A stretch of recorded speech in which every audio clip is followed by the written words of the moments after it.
Hi అండి, అందరికీ నమస్కారం. Welcome to Vijay media. ఇప్పుడే అందిన వార్త. ఏపీకి మరొక హెచ్చరిక. పిడుగులతో కూడిన భారీ వర్షాలు, ప్రజలను జాగ్రత్తగా ఉండమని ప్రభుత్వం హెచ్చరిక. లేటెస్ట్ అప్డేట్ రావడం జరిగింది. సో దానికి సంబంధించిన పూర్తి వివరం చెప్పడం కోసం అయితే నేను ఈ వీడియో చేస్తున్నాను. వీడియోని ఎక్కడ స్కిప్ చేయకుండా పూర్తిగా చూడండి. అప్పుడే నేను చెప్పే సమాచారం మీకు బాగా అర్థమవుతుంది. అలాగే వీడియో నచ్చితే కనుక వీడియోకి లైక్ ఇచ్చి నన్ను సపోర్ట్ చేయండి.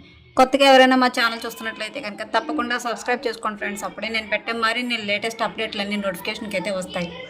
అలాగే వీడియోని లైక్ చేయడం వల్ల ఈ వీడియో కొంతమందికి రీచ్ అయ్యి ఇన్ఫర్మేషన్ మరికొంతమందికి అయితే రీచ్ అవుతుంది. సో లేట్ చేయకుండా ఆ వివరాలు ఏంటో చూద్దాం.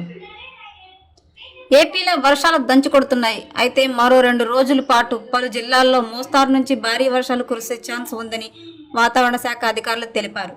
పలు ప్రాంతాల్లో పిడుగులతో కూడిన భారీ వర్షాలు, కుండపోత వర్షాలు కురిసే ఛాన్స్ ఉందని ప్రజలు అప్రమత్తంగా ఉండాలని వాతావరణ శాఖ హెచ్చరికలు జారీ చేసింది. దక్షిణ ఒడిశా నుంచి కొరియా ప్రాంతం వరకు విస్తరించిన ఉపరితల ద్రోణి కారణంగా ఆంధ్రప్రదేశ్ రాష్ట్రంలోని పలు ప్రాంతాల్లో వచ్చే 24 గంటల్లో మోస్తారు నుంచి భారీ వర్షాలు కురుస్తాయని, ముఖ్యంగా ఉత్తరాంధ్ర, రాయలసీమ జిల్లాల్లో శనివారాల్లో వర్షాలు కురిసే ఛాన్స్ ఉందని వాతావరణ శాఖ పేర్కొంది. క్యూమ్లో నింబస్ మేఘ ఏర్పడడం వల్ల పిడుగులు, మెరుపులతో కూడిన వర్షాలు కురుస్తాయని, ఈ పరిస్థితి రాబోయే రోజుల్లో కూడా కొనసాగే అవకాశం ఉందని వాతావరణ శాఖ అధికారులు పేర్కొన్నారు. ఈ కారణంగా అల్లూరు సీతారామరాజు, అనంతపురం, శ్రీ సత్యసాయి, కడప, అన్నమయ్య, చిత్తూరు, తిరుపతి జిల్లాల్లో పిడుగులతో కూడిన భారీ వర్షాలు కురిసే ఛాన్స్ ఉందని ఏపీ విపత్తుల నిర్వహణ సంస్థ పేర్కొంది. మిగిలిన జిల్లాల్లో పిడుగులతో కూడిన మోస్తారు వర్షాలు కురిసే అవకాశం ఉందని ప్రజలు అప్రమత్తంగా ఉండాలని సూచించింది.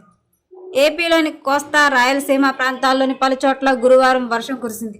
తిరుపతి జిల్లాలో పూలతోటలో 6.8 సెంటీమీటర్ల వర్షపాతం నమోదు కాగా, హస్తకావేరిలో 5.3 సెంటీమీటర్ల వర్షపాతం నమోదైంది. అయితే ఈ నెల 16, 17 తేదీల్లో నైరుతి రుతుపవనాలు దేశం నుంచి నిష్క్రమించి అదే సమయంలో ఈశాన్య రుతుపవనాలు దక్షిణ భారతంలోకి వస్తాయని, ఈ కారణంగా వర్షాలు పెరిగే అవకాశం ఉందని వాతావరణ శాఖ పేర్కొంది.